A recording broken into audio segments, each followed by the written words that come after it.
Okay, Mark, take it away. Well, hello everybody to our 657th Lit Balm. No, just kidding. Something like 200. We've been going now for 4.5 years. We started in the pandemic, and during the pandemic, we had amazing crowds. We used to have like up to 120, 200 people sometimes for a show in the beginning, because everybody was just like stuck at home and nobody wanted to go anywhere. Um, Nowadays, we kind of, grab 30, 40 people sometimes if we can. But still, it's about the process rather than the audience, right? And also, we're on YouTube. And anyway, tonight I am absolutely delighted to have three fantastic readers, Kit Robinson, Steve Levine, Boni Joi, and Arthur Russell. And there are many extra surprises as well. But before we do that, let me introduce one of my co-hosts, Jeffrey Cyphers Wright, who also organized this reading and received his MFA studying with Allen Ginsberg. Jeff is known as a new romantic poet. He's also a publisher, critic, eco-activist, impresario, filmmaker, puppeteer, and artist. He is author of 19 books of poetry, including Blue Lyre and Party Everywhere.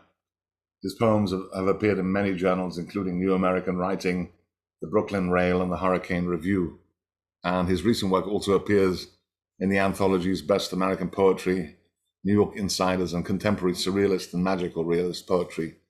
His latest book is one of sonnets and artwork called Doppelgangster, which came out from Mad Hat Press, my own. And Jeff recently won the Sir Vision James Tate Prize, and that book is also out. And he also publishes Live Mag. Jeff. Well, thank you, Mark. Thank you, sir. Thank you, thank you, thank you. And welcome, everybody. Thanks to our readers today. And just wanted to say, yeah, this is the 6th year here. And my friend, I think, wanted to say something here. Rufus, did you want to say something? Really want to do the haikus for you today. All right, why not? Rambling through the ruins of the heart, I find a key. The corn moon lands on a patch of gold light. Oh, thank you, Rufus. Thank you. That was cool. I want to read a couple haiku, but I turned my AC off here, making a little noise. Sorry about that. Thank you. So every summer I try to write a few haiku in the summer, and this is called it's a few haiku at once. It has an epigraph by this guy named Stephen Sandy. Oh, look, there's another doggy. Oh, how cute.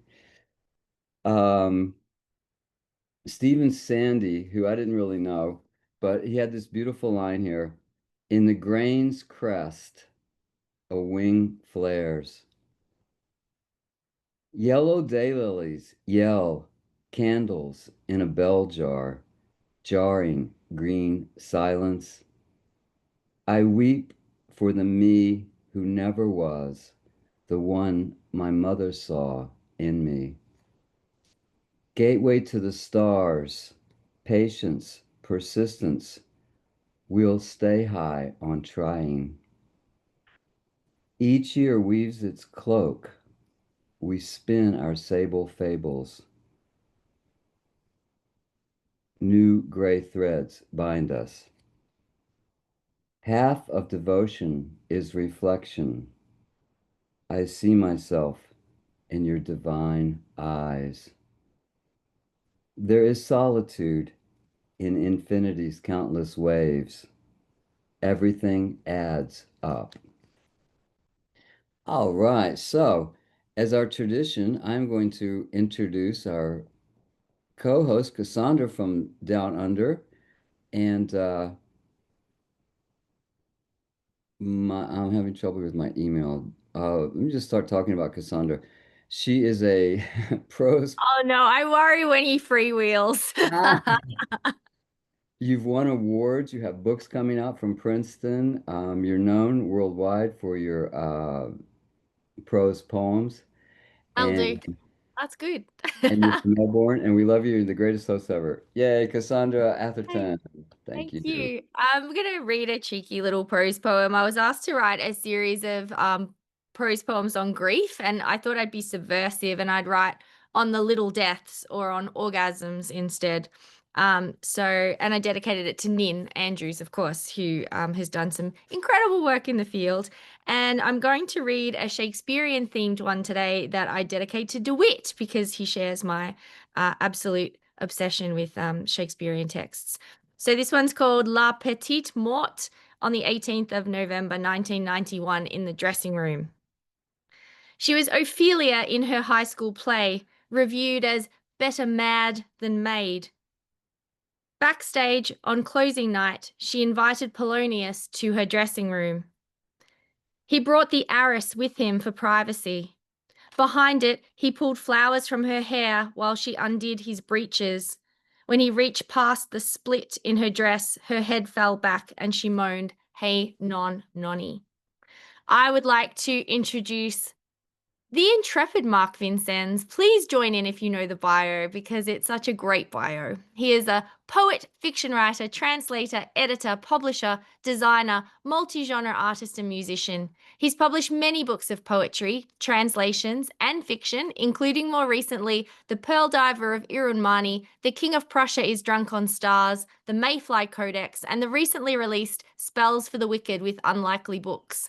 Forthcoming poetry collections are The Incredible Ironclad by Spite and Dival, All the Tricks of Language with Dos Madres Press, and next year, No More Animal Poems with White Pine Press. It's also accompanied by a post-classical music and spoken word album called No More Animal Songs. A chapbook, Rocket Ship to the Andromeda Galaxy, was just released. Mark is also a prolific translator and he translates from German, Romanian, Spanish, Icelandic, and French. He's published 12 books of translations, most recently an Audible Blue Selected Poems 1963 to 2016 by award-winning Swiss poet and novelist, you know his name, Klaus Mertz, and it won the 2023 Massachusetts Book Prize for Translated Literature. His newest book of translations, In the House, Still Light by Klaus Mertz, is forthcoming in the fall.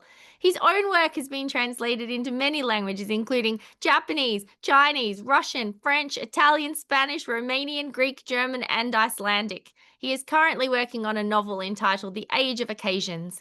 Vincennes is editor and publisher of Mad Hat Press and publisher of New American Writing. Join in. He's lived all over the world, from Brazil to China to Iceland to India. He was born in Matilda Hospital on the Peak in Hong Kong, but now lives on a farm in rural western Massachusetts, overlooking Herman Melville's Greylock Mountain, Melville's inspiration for Moby Dick, where there are still more, here we go, people, clouded sulphurs, dark-headed aspen leaf rollers, and retarded dagger moths than 10-toed bipedal earthlings. It's a great one, Mark. What have you got for us? We have Purge of the Apparition, an epilogue of sorts. 1. Spectacles. Back in those days, we had no spectacles. We used magnifying glasses and shards of broken crystal you could find on the banks of the Holy River. As children, we scoured the pyres and the ashes, and scattered here and there sometimes found grief, gold teeth, and earrings. Folks who had the holy eye were much called upon. 2. Visions. Julia was one of those, and she dispensed her visions along the muddy shores for pilgrims seeking passageway for their deceased mothers, for their distant fathers, husbands, dislocated wives into the hither world. As she plied her trade, she was alone among us, yet still one of our kind. Folks who had the holy eye were much called upon. 3. Smoke. When Julia cast her eyes upon the fires, and the smoke. She could see spirits rising and falling. The blue flame, she said, was the origin of us all, and within that flickering, the very essence of the self was to be found. In the year 2254, they would crack the code. It was then the apparition made their appearance. They said, "Time is irrelevant. 1,000,000,000 years? 20,000? 4. Exalted. We said, "Who are you to tell us where there's smoke or where there's light?" We said, "Find your definition, whatever it takes from the origin." And within that flickering, we hunkered down deep in the vault where seeds had been saved from an acrypoful flood born on the Tiber, Indus, or Nile. It was then the apparition made their appearance. They said, "Time is irrelevant. 4,000,000,000 years? 20,000? 5. Nothing. 300,000 years in context. In the 200 billion galaxies in the observable universe, is there no intelligence? Thank you. All right, Mark. You're always amazing. So cosmopolitan, huh? All right, now we're going to go into our first reader today. It's going to be Arthur Russell. And Arthur won the 2024 Rattle Poetry Prize for his poem, among other things. And he also has a chapbook prize for a book called At the Car Wash. Fractured Lit Flash Fiction Prize and a Brooklyn Poets Prize 2015 Poem of the Year. He is the poetry editor of the Red Wheelbarrow Poets 2015 Poem of the Year, and he's the poetry editor, sorry, of the Red Wheelbarrow, whose 18th edition will be released on October 8th, 2025. Beyond that, what is there to say about Arthur? Arthur writes that he is a conflict-avoidant, sometimes petulant, bon vivant, neither larger than life nor smaller, which is great from the perspective of pant size. And we know that literary-wise, Arthur wears some big pants, man. Arthur Russell. I am unmuted. Thank you so much. That was a wonderful introduction, Jeff. I appreciate it. Here is a copy, I think it may be in focus, may not, of the Red Wheelbarrow number 18 that's coming out on, this is the proof copy. We have a couple of weeks to get the proofs done.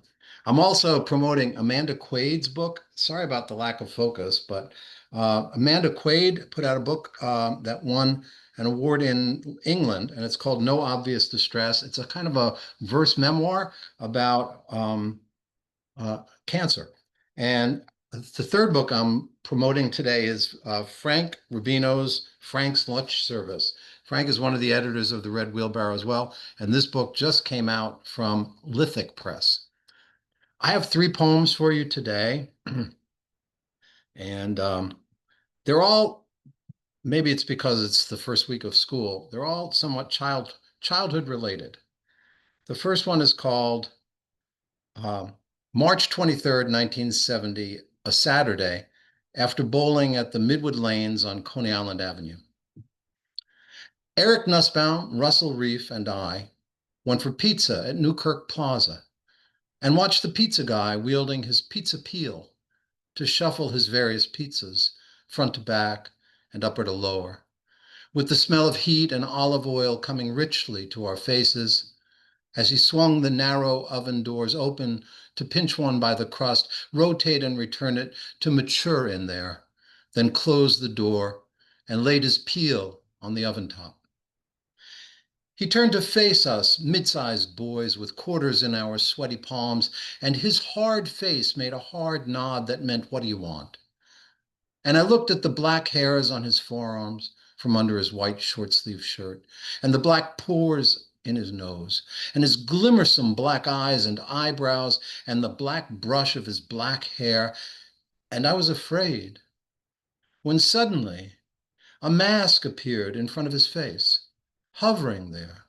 It was his own face as a young boy, a third-grade face, a face that had been recently caressed by an aunt, and somehow I knew that he was holding an ancient baseball mitt, the kind that had 4 fingers instead of 5, a mitt black with neatsfoot oil in his invisible hand. And the mask of him, as a boy, shielded me. It saved me from his big man face. And I heard Eric say, "Slice and a Coke." And Russell said, "Slice and a Coke." And I said, "Slice and a Coke." The second poem is called The Year of the Water Main Break. The year of the water main break, he fell in love with a horse. At the horse paddock he passed once a week on his way to clarinet lessons with a Romanian named Ionescu, whose apartment, the living room anyway, where the upright piano whose black case had been somewhat singed in a fire stood, smelled of musty manuscripts and music scores jammed 6 ways to Sunday in the built-in overpainted shelves that framed the decommissioned fireplace on the opposite wall, some of them leather-bound with gilt, some loosely bound with ribbon straps, and some, like a teenage girl in a long flowery skirt, completely unbound. And Ionescu's bathroom, with the rust showing around the tub drain and the crazed white tiles on the wall, and the one towel, always the same towel, to which his pants legs always seemed preferable for drying his hands, which Ionescu insisted that he wash before taking up the clarinet, hanging flagrantly from a ceramic towel bar, smelled of mildew and Ionescu. Always, after the winter had ended, he stopped, sometimes before his lessons, sometimes after, and later both, at the police paddock, and rested his hard black plastic clarinet case on the half door that opened on the rank, dusty, muted interior air of the paddock, and the darker equine shadows behind the gloom that moved like pine boughs in the warm wind before a thunderstorm. Her name was Millicent, and it was the year when the water main break closed the more direct route to Ionescu's apartment. He remembered the mounds of gravel and the half-track earth-moving equipment with the name Creamer painted in cream-colored letters on the mustard yellow boom end of their moving arms. He remembered feeling not frightened, but scared walking past the trench box constructed from raw lumber that framed the excavation that the construction workers with their shouts and gestures climbed down into on a ladder to fix the main. But he wondered what else they did. It was always afternoon, after school. He had to cross West End Avenue, and the love he felt for Millicent, with her black hide and black mane and black eyes, and her complicated mouth and cheeks coming towards him with her pink and black lips and the white snout fur and thick black whiskers, seemed a confidence, both obvious and personal. And Millicent fit snugly into and kept from widening further that almost panicky gash that had only recently opened in his previously swan-like boyhood personality. His father had favored the trumpet with its tight-lipped embouchure, but the clarinet, with its drooping downward overbitten posture, had been his mother's idea. He remembered her face across the table when she talked about it and saw something in her passionate past hovering there, mysterious and shadowed like the shapes of the horses moving in the dark barn behind it. On the narrow ledge on the top of the bottom half door at the paddock, he laid his clarinet case flat and pressed his thumbs sideways to release the latches, which sprung open with an optimistic clack that made the horse's ears twitch. He opened the lid and looked down into the coffined sections of the case, at the join or die pieces of the clarinet with their ebony wood and sensuous buttons resting on their pretty well-worn red velvet lining. Then he turned the open case around and showed it to the horse. I will end with this poem about my favorite, Miss Marion Moore, and it's called Miss Marion Moore. I could get you a pair of socks, I would have said to Marion Moore, if my mom had befriended her arranging flowers in a class at the Brooklyn Botanical Gardens and invited her over for dinner. If she had come via subway some snowy winter day in '64 from the house where she lived with her mother at 260 Cumberland Street, a few blocks east of the Williamsburg Bank Building, wearing the full-length mink she called the Monster and creamy white kid gloves, on the 4 train from Atlantic to the junction of Flatbush and Nostrand, and then walked in the downpour of wet, fat snowflakes the rest of the way down Nostrand, then right on Avenue I, past the blocks and houses where my childhood friends lived on East 29th, East 27th, East 26th, past Bedford, and then left on 24th Street, soaking her feet along the way when she stepped between the humps of shoveled snow at corners in one or more gray, slushy pools. If the icy water there had sloshed inside her rubbers, and if my mom had met her at the door and said, "Come in, Miss Moore, how brave to venture out," and took her black felt hat with the rumpled crown, and took her monster coat, the discernible animal smell of which, revived by rain and homey warmth, intrigued our dog Sandy, who unhurriedly would have waddled out of the kitchen with uncut nails across the parquet floor to sniff.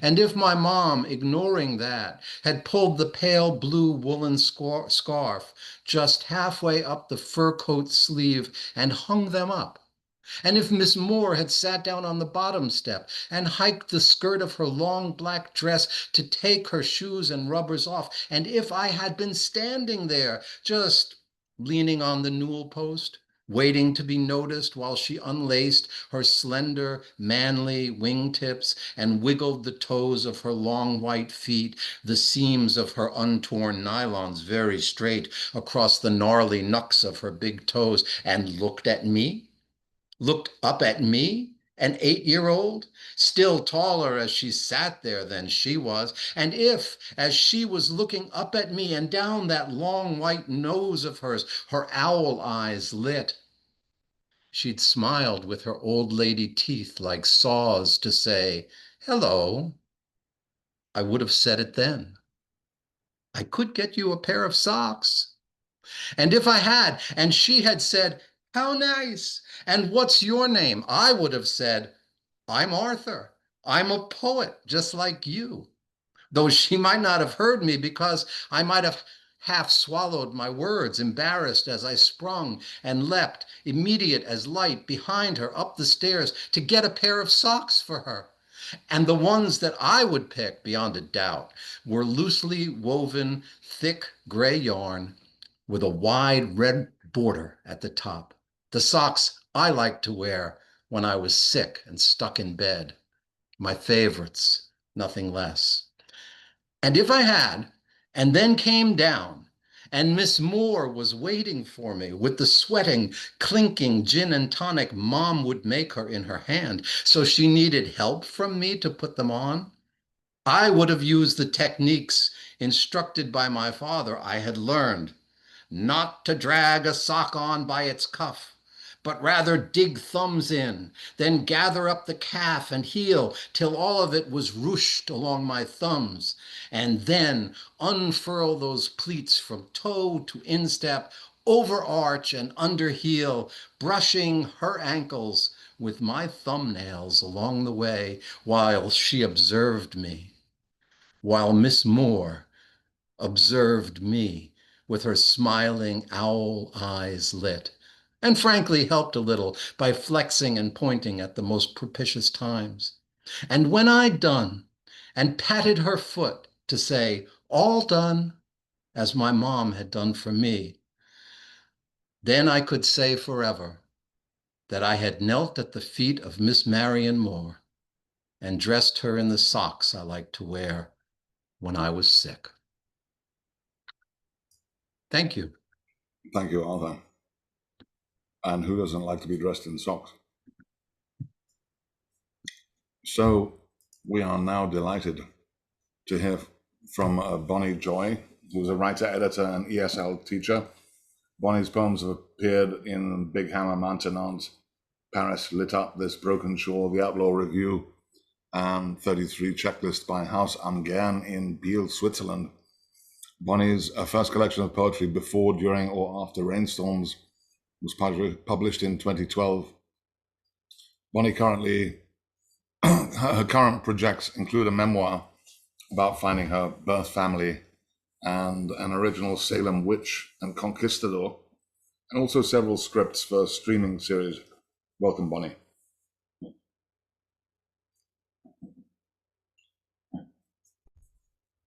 Oh, I unmuted myself. Sounds good. Okay, perfect. Thank you so much for having me. I really missed the New York gang, and this looks like also an international crowd, so how exciting. Let's talk about the machines. Anti-algorithm. I was tired of being used by the users, tired of trauma dumping, trending carefully while providing for a flight of family ghosts, tired of micromanaging my healthcare app when it refused to reimburse me, overwintering the uncertainty, refracting my pearls, ruminating and mindlessly lurking. Tired of wellness spams and video tutorials on how to get just pinched cheeks or red velvet toenails. Tired of being couch locked by the clipboard holders waiting for my dabbles and dibs. The hottest moment was when I discovered that every day doesn't have to be a minefield, that I shouldn't let anyone upset me so much I have to light sage. My mood isn't a product to sell on the socials. Bitches can still be basic and wear all the colors.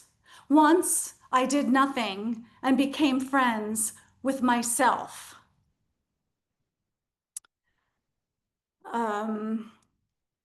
Spiritual consumerism. There's a wireless lace bra and panty set infused with mantras that ships for free if I don't think about the pink elephant. Everything is equally difficult now, even with more distance to put into words. Remember, I'm not here to produce anything. My ongoing wonder is broken until I feel the exaltation of nothingness rising with the sidewalk steam that I use as a cleansing ritual. I can't assume anyone but the ad bot can read my mind. I'm sitting on a half acre of experiences, ready to tap in, think out, and turn off, only to get the pointless journey special. Is it weird that I also want matcha bubblegum? I used to exfoliate my brain in Macy's using an amber vanilla aura loofah, but now I just do it with an internal kale Brillo pad. Like they say, it's all in the healing practitioner. How come I still don't understand the tarot of voguing? Where the fuck is my Palo Santo room spray? So I guess you could say this is tongue in cheek. Psychos are so passé. If the good kind of brainwashing happens while we sleep, why do I wake up, a more extreme version of myself? Am I just addicted to the sensory order of procrastination? Why do I scroll the internet, researching ways to realign reality with my trainers? Do I buy silver wrist cuffs, purple mascara, and cashmere anything so I don't have to ignite the power of my masters in New York nightlife? Skeptical and starved for alpine values and avid for connection, I'm overwhelmed and drifting into a winter so cold I'm mean mugging my way through the gray days. I try to create some razzle dazzle by burning scented candles to enhance the ambience until I get the lighting right. Make blood orange cakes and fennel salads until I manifest the dinner party I want to be invited to. Take my daily cold plunge until I stop my heal the world routine. Exercise excessively until I learn how to be still again, until it's all just banana peel. I don't know if you guys know this, but certain foods are outlawed by fascists. So back in the day, pasta was outlawed, and I wanted to let you know why pasta means so much to me. Everything you see, I owe to spaghetti, Sophia Loren. It's time to stop the lasagna delusion and say yes to diddly dopamine. Why do we want to be liquor intoxicated when we can be macaroni medicated? You haven't lived until you full throttle screamed alone in your car or disappeared into the chintz on a girls' weekend in London. But it's time to bring your baggage to the symphony of boiling water, olive oil, garlic, and parmesan. To indulge in seconds and thirds in a crowd of like-minded coddlers. This is not futurist molecular nouvelle cuisine. The bow tie is tactile and edible. Do you think I'm a weighted Italian youth? I might as well be because I'm a pasta shootinist, filling my spirits with pyramids of penne, like the angels that eat nothing but vermicelli and paradise. You could take your rice. It doesn't go well with puttanesca. And your salami cooked in coffee and eau de cologne. I say bella ciao to orecchiette and parpadelli. You must be past your proper cooking time. You cannot destroy ravioli love or your own uncurable sadness. Yes, I'm sorry. I do think that people who don't eat pasta are sad. I don't know if anybody's done this, but I just did my DNA and I found out that I am 47% French, 18% Spanish, 11% Portuguese, 12% Puerto Rican. There's some Basque in there, there's some Welsh in there, there could be some Swiss in there. I've had some Swiss. And there's a little bit of a Senegalese and Nigerian. Anyway, I'm the queen of optimizing my DNA. I have another quote by Liza Minnelli to her fans. If it wasn't for you, I wouldn't be me. You made me. Some people want me and others want me dead. So I'm not about to suck the self-regulation out of anyone for quality and training purposes. I'm recruiting large muscle groups and not grazing too long on the turmeric crackers. Let's get it straight. I'm not an experiment in your self-actualization. You may feed on my vulnerability hangover, but I'm still getting my chores done in little energy bursts and blowing my trumpet between bites. I'm on an upward spiral, reactivating La Plena rhythms from the year I was born. My magnetic shield clearing out the cringy bits of antioxidants. Some say mass deacidification isn't aligned with my biology, but I've fallen in love with ionized lemon water, kitten heels, and carrying around all those strands of relative strangers inside me. And the last piece that I'm going to do tonight is a checklist. So the checklist goes 1 to 33. The last has to be 33 degrees, but 1 through 32 can be anything that you want. Number 1, don't descend from stupid. Number 2, when you need a guru, consult your body. Number 3, my compass doesn't go that way. Number 4, we all have lexiconic leakage. Number 5, use your mechanism of action. Number 6, never say nom nom again.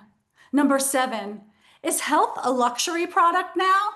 Number 8, start staying unavailable.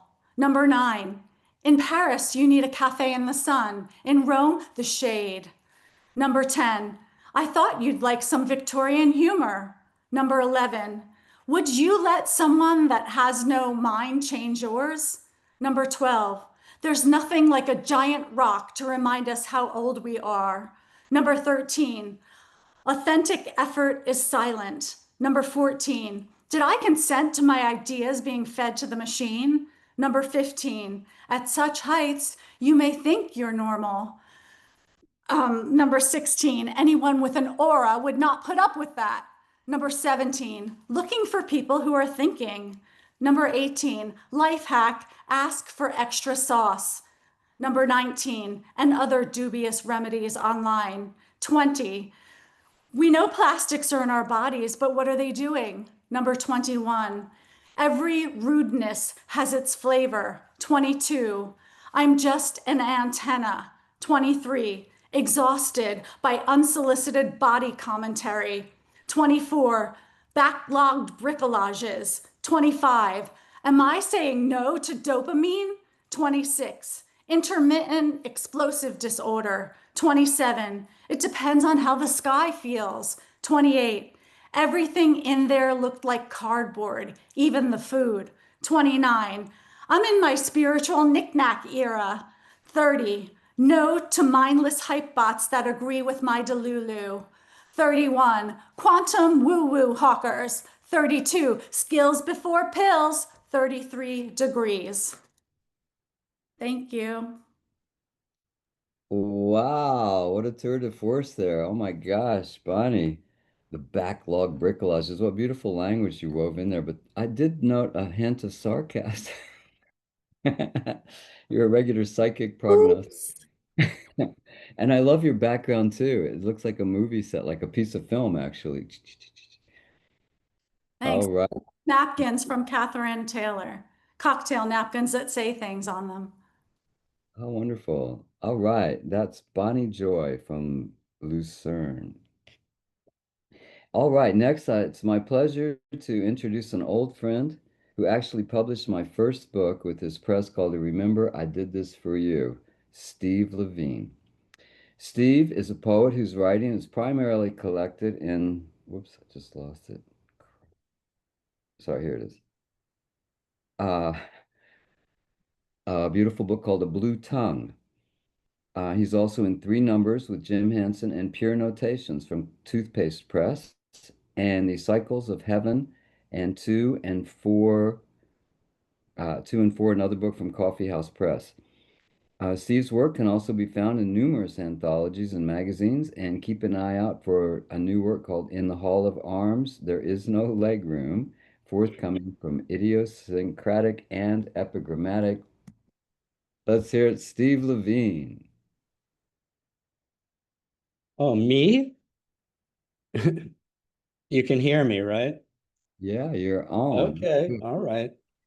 So thank you, Jeff. Close. I have 10 minutes of poems to read, and I'll just start. Still life. Not yet ready, but soon to ripen. Farmer's market peaches in a low aubergine bowl before a jug of rippled glass. Cold, glistening black. That's iced coffee, I said. And for a second thought, could life get much better than this?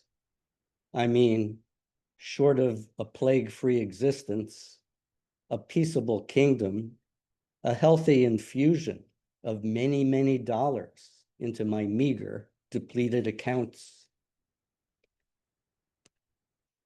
Texting. To tell you there are mutsus in your future. 6 just picked, so crisp, green with a kiss of russeting, aromatic apples for you on this sad last day of late summer peaches.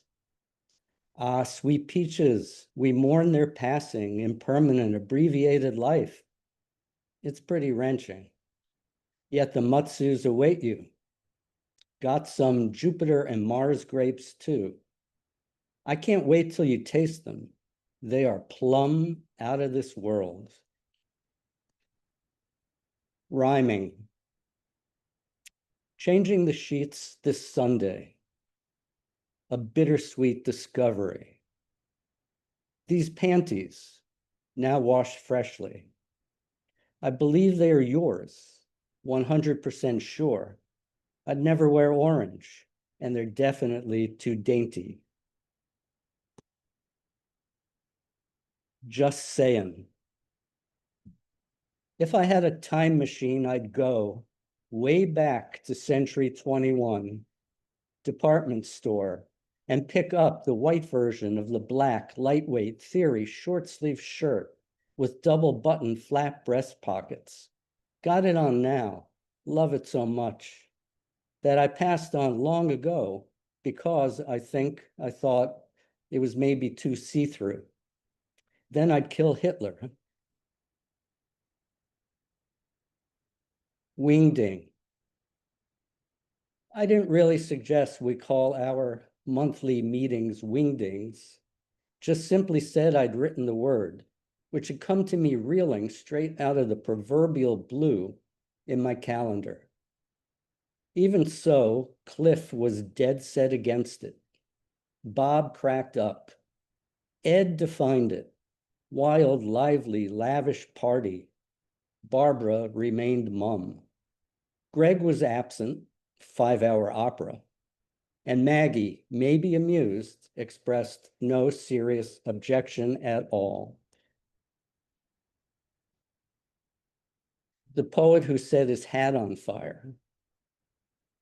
Oh, quizzical, quasi-philosophical, utterer of enigmas and other anodyne ephemera. It seems you've leaned a little too close to the flame.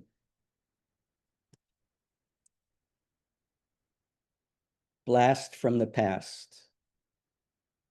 A whack post-bebop take on tequila, originally by the Champs, abstracts its vamps in Atlantic Avenue Station platform depths, mixing it up with Uptown, racket of the Lex, bleat, blat, bleat, tequila, angular, overly insistent, totally bent, the battered player over the battered instrument.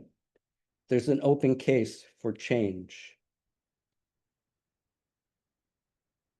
Truth is, it's hard, no, next to impossible, to write an ambling, narrow in scope, but boundless in feeling, plain spoken, seemingly off the cuff, casual, chatty aside or two tossed in for good measure poem that mentions any sort of gorgeous flora and not think of the work of Jimmy Schuyler. Lily of the Incas. Funny how the speckled white and pink petals, born in the umbels of the Alstroemeria, bought to adorn our dinner, opened fully only the following day. And how even now, a complete week later, a few of the same dead stems, though trimmed, linger, looking for all the world as if they are still living. In a moment, sun-struck petals resting above bright green bracts, were racked by whirling wind and rain. Their veins, once flush, are now collapsed, expressions of the dark and wild storm.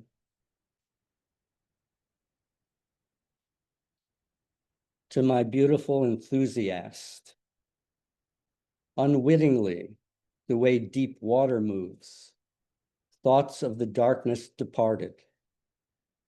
Or I thought of the darkness as departed. I mean, I think the darkness departed. I just looked at the data, day in and day out, idiosyncratic and fragile, and read up on our passing in permanent life, the every word under the sun edition. It was not on the up and up, not straightforward or even on the level. Now I say, let there be lightness and silence without malice, with no salve to apply or substance to ingest. I have no flower cluster abstraction to offer. For the birds. First light, birds stirring. Awakened now, I, no longer dreaming, hear morning doves hollow fluting, and robins excited, commenting on the onset of spring. Then there's the one, forever sounding, dire like a rusty hinge, unexpectedly not, implying impending disaster or doom, but holding forth as if it were a demigod with a sent from heaven's song. Thanks for that, and for taking the icy silence of winter, burning with uncertainty, away. A gloss. This is what I have so far, though it's all subject to change, needs a better ending, maybe more of a middle, something dramatic perhaps, like an argument against ambivalence, depending on the day and my disposition. I like it or don't, have no idea who I'm thanking in the closing or earlier professing profound affection for. But actually, seriously, and or really, what do you care? Reading this in Nyack at night, among the cast of shadows. Poem. Good morning, you will be loved. On this glorious day, you will be hated, both, kissed and despised.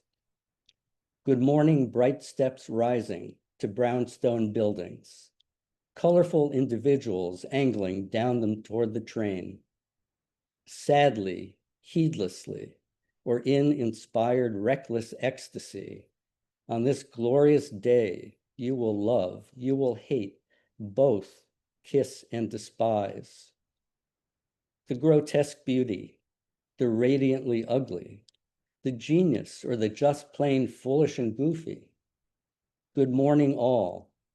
On this glorious day, the boundless white berets on your lovely heads. Go ahead, love and be loved, hate and be hated, kiss and despise, be kissed and despised. Thanks. All right, Steve, that was awesome. What a beautiful Thank you.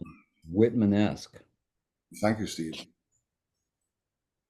Once again, amazing so far. Like Arthur, Boni, Steve, and Kit was about to appear, right? You're there, Kit? Am I appearing? Yes, you are. Great. And Kit is a Bay Area poet, writer, and musician. Kit has said, poetry is language on a holiday, free to go where it will, but it is not jobless. The job of poetry is to continue despite everything that is pitted against it. Kit is the author of 29 books of poetry, including Tunes and Tens from Roof this year. And he also plays Afro-Cuban tray guitar in the charanga band Calle Ojo. For his essays on poetics, art, travel, and music, visit his website, www.kitrobinson.net. Welcome, Kit. Thank you. Let's see. Okay, I'm going to try to read for 10 minutes. I'll read a little from this book, Tunes and Tens, and then a few things written since. Beautiful Telephone. Oh, the first section of the book, Tunes, was all written while listening to music. Beautiful Telephones, after Carla Bley. I think to write freely, like Spinoza, but not in Latin. Rather, a desiccated English is my preferred medium. Bits of history cling to the underside of speech, a ray of hope in a glass tube. Military precision subjects the body to fits of rage. Hilarious birds flock to the marine band. A world of madcap humor lasts a definite while. A copycat like me enters a room after you. What happens is entirely dependent on what does not. Multiple outcomes get in each other's way. We hang out on the sidelines and follow the action on the lawns. The sun lights up the afternoon. These memories are marvelous, even if patently false. Their particulars are pure invention, composed as they are of disparate strands, a multicolored fabric of delight whose imaginary future welcomes a continuing past. Chimurenga Rebel, after Thomas Montfaucon. Everything that happens millions of times, as your time and my time are entirely different, and yet one in the same. The line curves with the earth, a coat of many colors, clinging to a rock, hurtling through space. The straight line, too, is circular. The return of the chorus anchors us in this space, a groove at one with time, where we can be together in the river's flow. Carried along by the current battle for liberation, that is our life on earth, is framed in the small actions of the everyday. A phone call from beyond, a dream of a tall stranger, walking alone in a town, seashells in a coastal road, distant music. Let the dancers have the floor. They know how to use it. The sky is a tent, a big tent of clouds to shade the dancers. The Mande Variations, after Tumani Diabate. Bass, melody, and improvisation. A single player plays all three, simultaneously, on the 21-string kora. A griot who can trace his family back 71 generations to when the Mande Empire controlled much of West Africa. The music is contemplative, spiritual, delightful, fit for meditation, driving, and massage. The interplay of theme and variation weaves a net of responses, memories, dreams, and reflections. Life a string of repetitions. Singular episodes rise up out of the epicenter of September, a concatenation of centuries. These songs bring with them the life of the people, stitched into scales and runs, harmony a steady hand on the tiller, as a boat glides over ocean depths, populated by sea life for eons, songs of conflict, exile, and return. What adventures await us in the cave of tomorrow? What peaks to climb? What thriving cities to explore? The lights of family fires glow bright in desert night, wholly undiscoverable by morning, a cool bath in a perfect oasis. Don't try to play my style. You play your style. I play my style. Together we make a new style. That is the secret of world music. The secret of world peace is big love. Now, the second section in this book is called Tens, and it consists of 73 10-line stanzas or decimas. And I'll read a section or an excerpt from this. This is stanzas 18 through 24. Whether to send tanks or push for a ceasefire, this was the bone of contention in the Ginsburg home pre-World War II. Communist Naomi called for intervention. Socialist Louis argued restraint. Young Allen favored war on fascism, later vowing to save all beings, chanting Om in the face of tear gas as demonstrators streamed through the gates. Colossal sculpted heads carved from tons of basalt represent Olmec leaders wearing the leather helmets of ball players.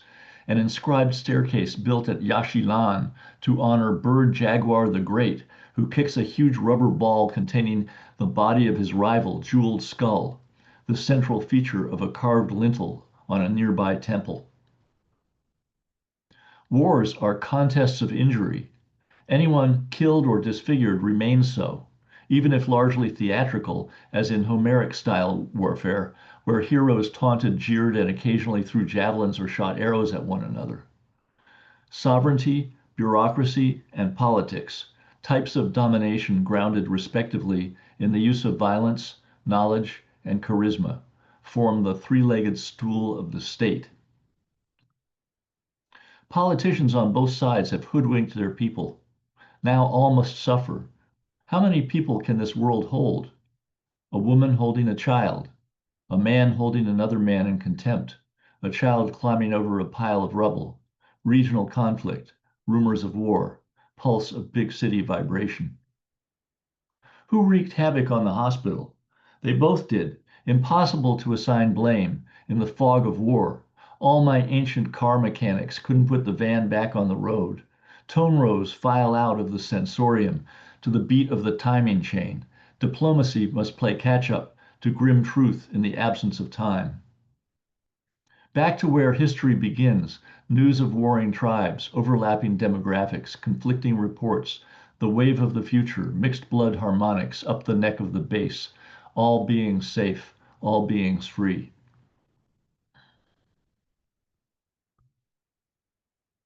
And then I'll read just a few that were written more recently. This one is called 76 Trombones. Robert Preston sunk his skis into the hard snowpack. Anne Margaret made a marvelous malted milk. Jock, Jill, Janie, Jingle, and Cassie were my distant cousins. Tom Terrific tore apart his terrible twos. Sam Spade asked for you last Saturday. Jorge Luis Borges was born in Buenos Aires in 1899. John Madden ate an enormous chopped salad. Allen Ginsberg was pursued by a flaming Maoist whom he severely scolded. Dag Hammarskjöld held a seance outside of Ipswich. Benny Morey mistook a manatee for a man-child to be. Furman Eguren never forgave me for having witnessed him back down. Leopoldo Lugones wrote of the sentimental phases of the moon. Odilon Redon held opium in high regard. W.C. Handy fell asleep while waiting for a train. Cesaria Evora always performed in bare feet. Ruth Bader Ginsburg took too long to retire from the bench.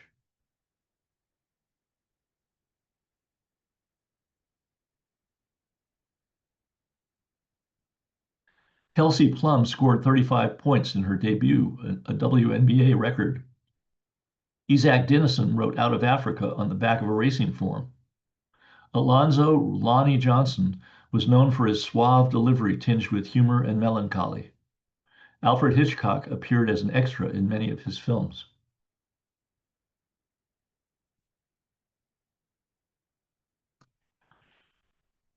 School of Scup. Contradiction clogs the railways in a narrative of contrabass proportions. You wouldn't say that if I were you. Next to every house, a team of experts. Wile E. Coyote runs off a cliff and keeps running until, realizing his error, he descends. The peculiarly English habit of self-suppression in matters of the emotions puts the Englishman at a great disadvantage in moments of unusual stress.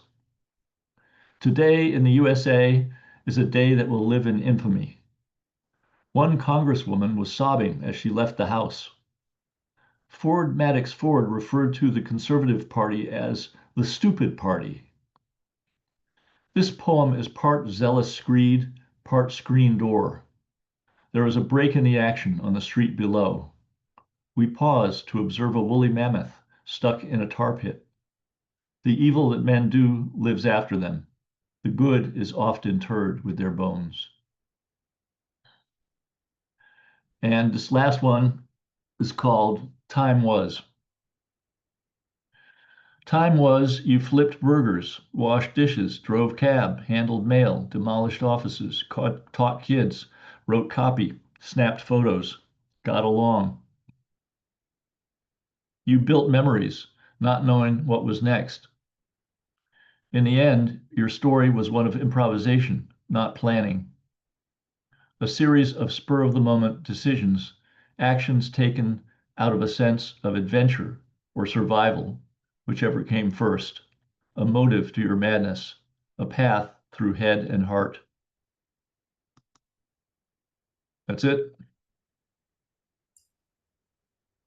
Wow, that was awesome. Kit Robinson, thank you so much. Thank you, Kit. Thank you. I love the show. Fantastic. Arthur, Bonnie, Steve, Kit, amazing. Next, we hear from John Wessick, who is our technical director at Lit Balm and who has written over 1 million words in poems, short stories, and novels. Hundreds of his works have appeared in journals such as I-70 Review, New Verse News, Patterson Literary Review, and Unlikely Stories. He's also regional director of San Diego Poetry Annual and host of the Gelato East Fiction Open Mic. John's latest book, Reductio ad Absurdium, is a collection of parodies. John lives in Manchester, New Hampshire, and longs for gene editing to bring giant wombats back from extinction. John.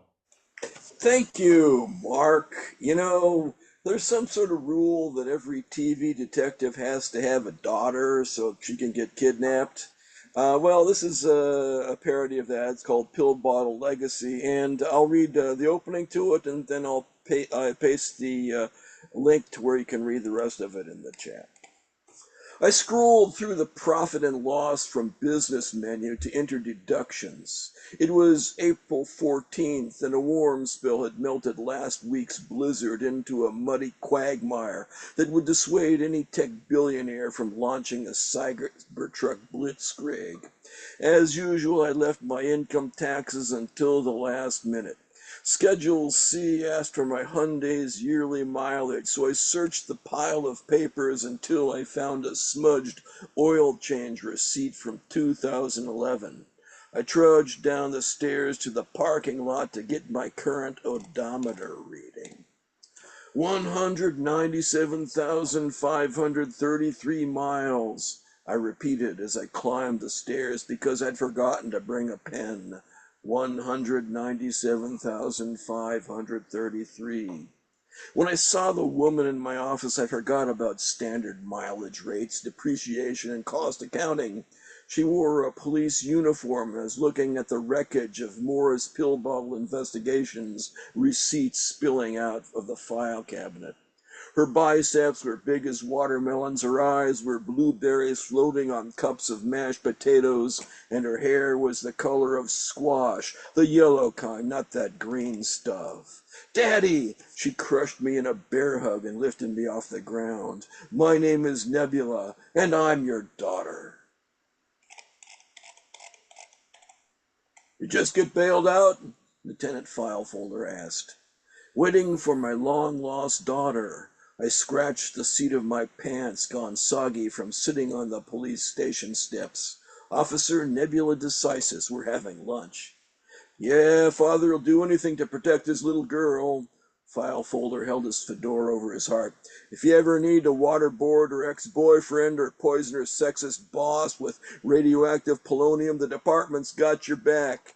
Enjoy your lunch. File folder returned to his office to continue the manhunt for the grilled cheese bandit. Speaking of lunch, Nebula should have been here by now. My phone rang. Morris Pillbottle, we have your daughter, an electronically disguised speaker said. Daddy has a gun! Nebula's voice cut off as if someone stuffed a cauliflower in her mouth. If you want to see your little girl again, you need to deliver a summons to Aguacate Amarillo, better known as El Guaco, the kidnapper said. You can't be serious, I replied. He's the most dangerous smuggler in the Americas. I'm serious as a heart attack. That's a cliched metaphor. How about something more original? It's not a metaphor, it's a simile, because it uses like or as. A metaphor would be something like, my love is a red, red rose. There you go with the cliches again. This conversation isn't going any further until you give me something original. Okay, I'm serious as psoriasis. That's not very serious. It is if you suffer from a tick-tock pill bottle, you have 72 hours. And I will post a link to the rest of it in the chat. Thank you. I love the cliffhanger endings. I love that, John. I'm as serious as a heart attack. I will read the rest if you put it in the chat. Always love to hear your voice. Philip, we have you up next. I think you're going to read something for us. If you can unmute yourself and we can listen to something tasty. I don't think you're unmuted yet. If you want to unmute. Okay, hi. Perfect. Hooray. So I'm tempted to say I published in the Oxford English Dictionary and the Encyclopedia Britannica to try to keep up with some of the other writers here. But I will pass on to just reading. Actually, I'm going to read 5 haiku poems that I wrote. And they are, I will read them each one twice, which is kind of the tradition. And if you would like, I could also put them in the chat. There's people that want to read them while I speak them. Would you like that? Sure. If you cut and paste them in. Pardon? Yes, you could paste them into the chat if you want to. Okay, here we go. Fantastic. Okay, the first one, many of you will recognize as a takeoff on a famous haiku poem. The cleaning lady returned to Poland. Chew. Chew. Number 2, Brooklyn, early morning. On the brownstone steps, a box of discarded toys. Brooklyn, early morning. On the brownstone steps, a box of discarded toys. Number 3, in the bathtub, double grumble, drain, and stomach trouble. In the bathtub, double grumble, drain, and stomach trouble. Number 4, on Valentine's Day, a bouquet of red roses left on the sidewalk. On Valentine's Day, a bouquet of red roses left on the sidewalk. The 5th and last poem. Which will expire first, my credit card or me? Which will expire first, my credit card or me? Thank you. Thank you so much. Love the haikus. I think the last one with the credit card resonates the most with me, but they're all wonderful. Thank you very much for reading them for us. We love a live reading. My pleasure. I have Tom next. Tom, what have you got for us? Is Tom still here? Not sure. Jeff? Yeah, Tom's here. Tom, you ready? Can you unmute yourself? Atanasio, it's you. You're muted. You talking to me? Yeah, Hey! you, There we go. you wanna- Okay. I'll just read one thing. If that's is that the tradition? It is the tradition. Yep. Yeah. Okay. Here it goes. 1 second. Okay. This is an unfinished and therefore short Ars Poetica, inspired, of course, by the original Ars Poetica of Horace. And so here it goes, Ars Poetica. 1, and there's only one because it's unfinished. So 1, what comes out of humans isn't always pretty. Any Ars Poetica or art of poetry is automatically an homage to Horace, who wrote the most famous one around the year 20 BC. In an old engraving, Horace is holding a drink in a fancy looking goblet.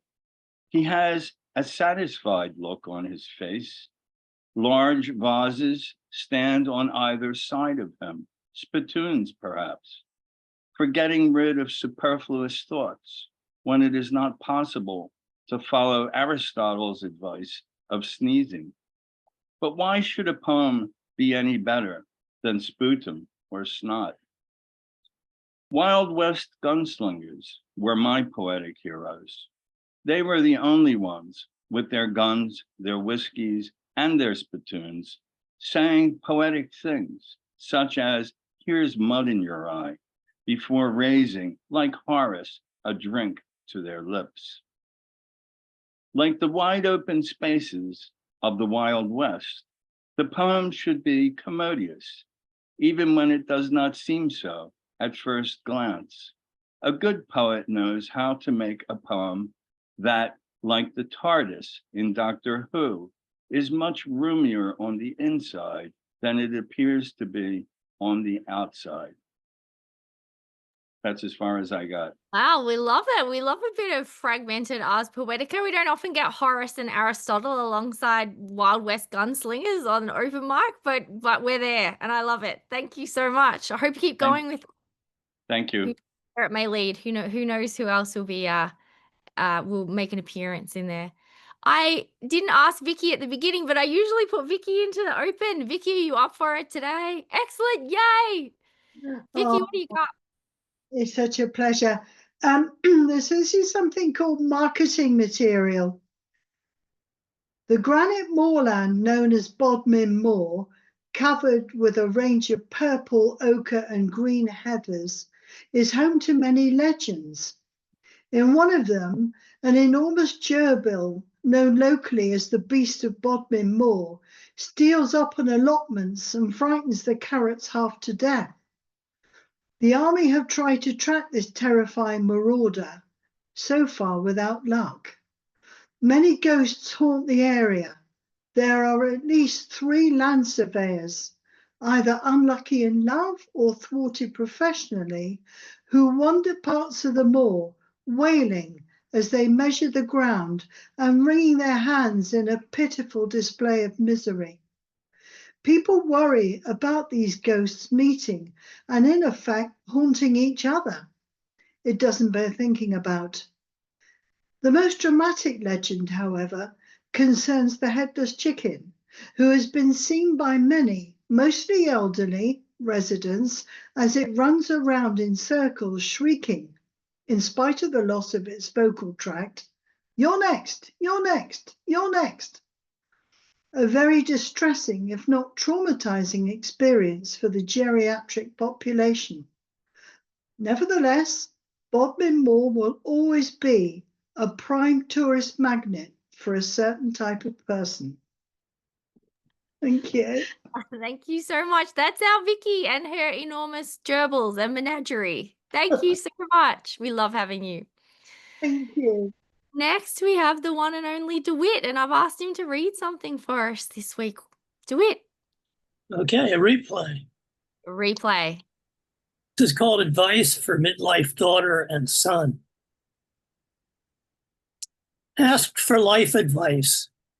I can only respond to my adult daughter with Polonius's platitude, to thine own self be true. A hug, and then admit to confusion, whatever a self is. Is it personhood, soul, nature, being, heart, body, psyche, talent, appetite, conscience? I want self-realization for both daughter and son, self-confidence as opposed to self-despair, betrayal, or neglect. I fear the condition that W.H. Auden named West disease in honor of Nathaniel West's cautionary tales, where people fail to translate wishes into desires and to grow. Be your own best friend, but also get over yourself. Beware narcissism, vanity, and short-circuiting of the mirror stage. What is I to thou? Cultivate your nature and spirit. Nurture gifts. In my daughter's case, her generosity, belief in parenting, teaching, public service, and love of justice, as well as her making art and writing. Or my son's dedication to family and friends, his sense of humor, decency, love of sports, cooking, challenges of corporate work, and anxiety about giving his wife and daughter the best possible lives in a world with nightmares at the door. We have our public selves and selfies, websites and CVs, our list of friends, our memoirs and autobiographies. We advertise ourselves, or try to. I think of my businessman father, a recovering alcoholic who struggled to outlive his private shame, and of my mother who said she had tried to design her life, the first third for family, the third finally for self, except she'd run out of time for the third. Compounds of self fill 7 columns in Webster's. Self-made, self-sufficient, satisfied, self-harm, reproach, pity, forgiveness. We contrast public selves with private, conscious with somatic, ego with id. Stereotype, we risk mistaken ID. You've got the wrong person. It wasn't me. It was the drugs, not who I am. Don't know what got into me. We self-project, do unto others. We suffer disorders, Alzheimer's, schizophrenia, psychoses, and amnesia.